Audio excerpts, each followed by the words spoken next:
आपण पाहत आहोत. नमस्कार, मी सूरज पडवळकर, राहणार पंढरपूर.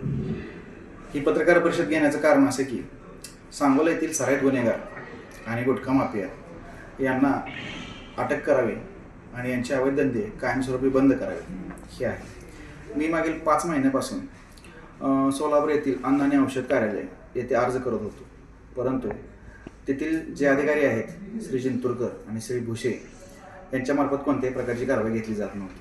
परंतु जेव्हा मी त्यांच्या वरिष्ठाचं म्हणजे मुंबई आणि पुण्याच्या अधिकाऱ्यांची नावं त्या अर्जामध्ये टाकली आणि त्यांची तक्रार माननीय मुख्यमंत्री माननीय अन्न आणि औषध प्रशासनाकडे केली, अन्न आणि औषध मंत्र्याकडे केली, त्यानंतर मात्र त्यांनी सांगोल्यात कारवाई केली.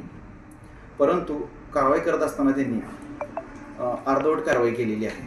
त्यामध्ये फक्त साठा मालकाचं नाव टाकले आणि त्या पुरवठादाराचं नाव टाकलेलं नाही. आणि बिपिन तेजवानी असं त्या पुरवठादाराचं नाव आहे. आणि या बिपिन तेजवानी पश्चिम महाराष्ट्रातल्या ते 4 ते 5 जिल्ह्यात तो मोठ्या प्रमाणात गुटखा सप्लाय करतो.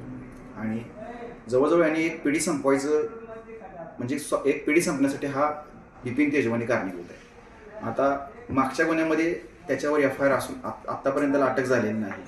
आणि संबंधित गुन्ह्यामध्ये जो 22 तारखेला गुन्हा घडला त्या गुन्ह्यातही त्याचं नाव घेतलेलं नाही. तर पोलीस प्रशासनाला माझी विनंती आहे की या बिपिन तेजवानीला 22 तारखेच्या गुन्ह्यामध्ये आरोपी बनवावं आणि मागच्या गुन्ह्यात आणि ह्या गुन्ह्यात त्याला अटक करावी.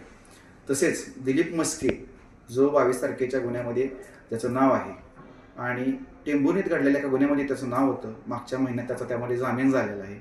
त्याच्यावरती आत्तापर्यंत 10 ते 12 गुन्हे दाखल आहेत.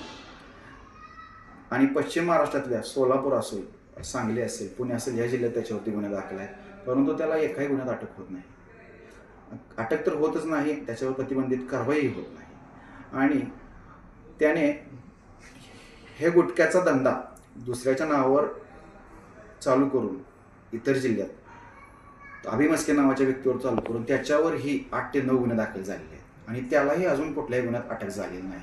तर यांना कोण नेमकं पाठीशी घालते, त्यांच्यावर कोणाचा हात आहे, राजकीय आहे का काय आहे, याचा तपास होणं गरजेचं आहे.